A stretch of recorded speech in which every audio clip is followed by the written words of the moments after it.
Então, olá pessoal, sejam muito bem-vindos para mais um vídeo do canal Eis a Questão. Eu me chamo Vivian e no vídeo de hoje nós vamos falar sobre essa grande leitura aqui finalizada, a Odisseia. Finalizei já tem um tempinho, o canal tá há um tempinho também sem vídeos por conta da correria, mas eu não poderia deixar de trazer aqui para o canal as minhas impressões sobre esse grande clássico de Homero. Então, aguardo vocês depois da vinheta.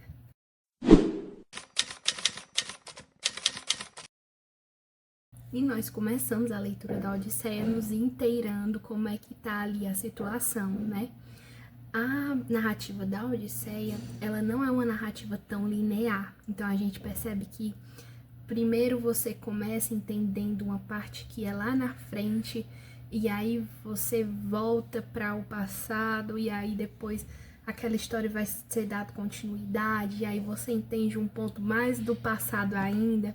Então, durante aqui a Odisseia, nós vamos ter principalmente os entendimentos, principalmente dos acontecimentos mais fantásticos, né, com a sereia, o ciclope, sendo narrados por Ulisses para outras pessoas, por Odisseu, né?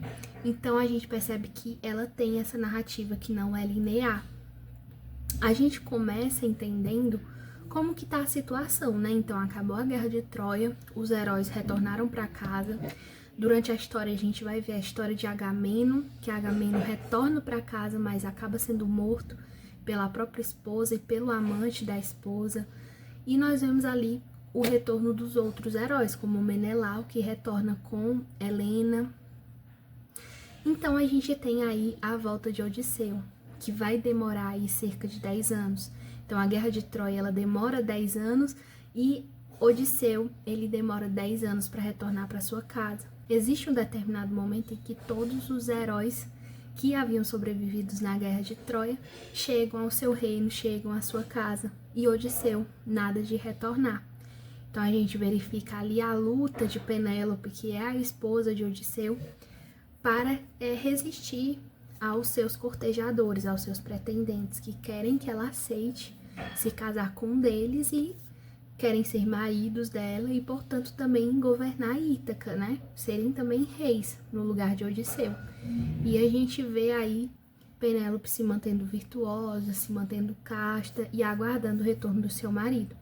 Enquanto isso, Odisseu, ele tá passando ali por inúmeras aventuras. Por várias vezes ele chega bem perto de Ítaca, mas sempre acontece uma coisa que faz com que ele volte para longe de Ítaca, né? E um dos grandes principais motivos, né, é Poseidon. Durante ali um determinado momento, Odisseu acaba ferindo, cegando um ciclope que era filho de Poseidon, e Poseidon se enraivece e fica colocando ali obstáculos, dificuldades para que Odisseu não chegue a Ítaca, não chegue à sua terra natal. Então, Odisseu vai viver inúmeras aventuras, né? Tem aí o encontro com a Calypso e ela deixa ele ali por muitos anos, se eu não me engano são 7 anos, ele fica ali preso na ilha. Ela é uma deusa e ela se apaixona por ele, inclusive eles mantêm relações, mas ele continua querendo retornar para casa, mas ele se encontra preso ali na ilha. Também vai existir Circe, que também vai ficar com Odisseu durante um tempo. Ela é outra deusa que também vai se apaixonar por Odisseu. Nós temos o encontro dele com as sereias, com o ciclope, mas, de fato, a aventura, o acontecimento que mais me marcou da Odisseia foi o encontro de Odisseu com os heróis mortos no Hades, né? Então, o Odisseu, ele precisa descer ao Hades para se informar com uma pessoa, né, um senhor que já morreu, quais seriam os próximos passos, o que ele teria que fazer para conseguir chegar em Ítaca. Esse senhor era um homem muito sábio, previa o futuro, então ele precisou descer ao Hades para falar com essa pessoa.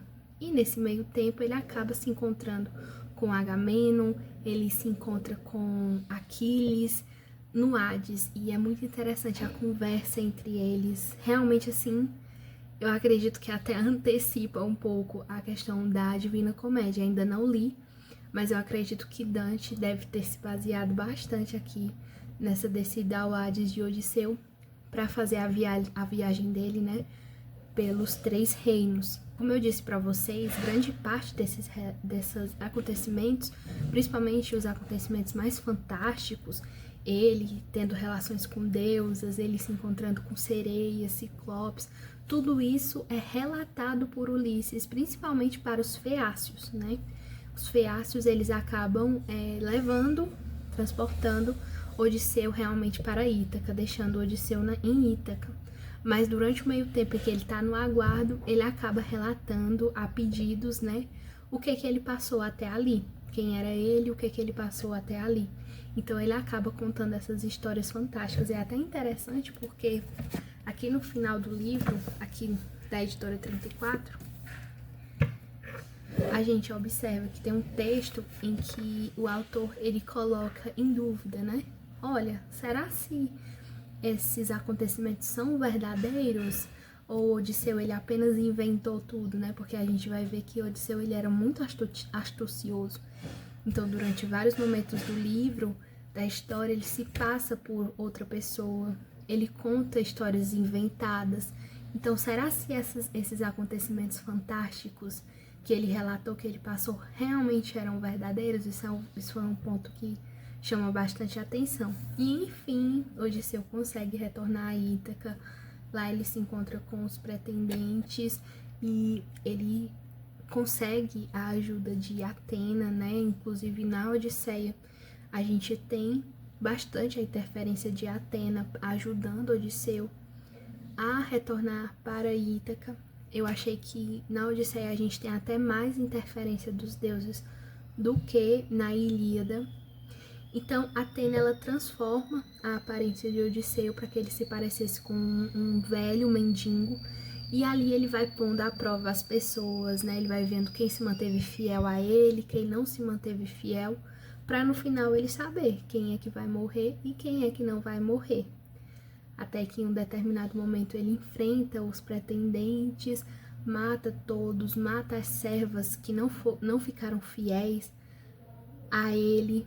E, por fim, revela para Penélope que ele é o esposo dela. No começo ela até não acredita, mas ele narra ali como foi que ele fez o leito nupcial, né? E até que com aquela riqueza de detalhes ela acredita que ele realmente é Odisseu. Até um detalhe importante, né? As pessoas de Ítaca, quando ficaram em dúvida se era ele mesmo, ele mostra uma cicatriz que ele tem no pé. Então essa é a forma de ele provar que ele era realmente Odisseu, ele era o rei. Afinal, foram 20 anos longe, né, da sua família, do seu reino. Com certeza ele já tinha ficado ali bastante diferente de antes. Mas enfim, é um livro maravilhoso, a história é maravilhosa.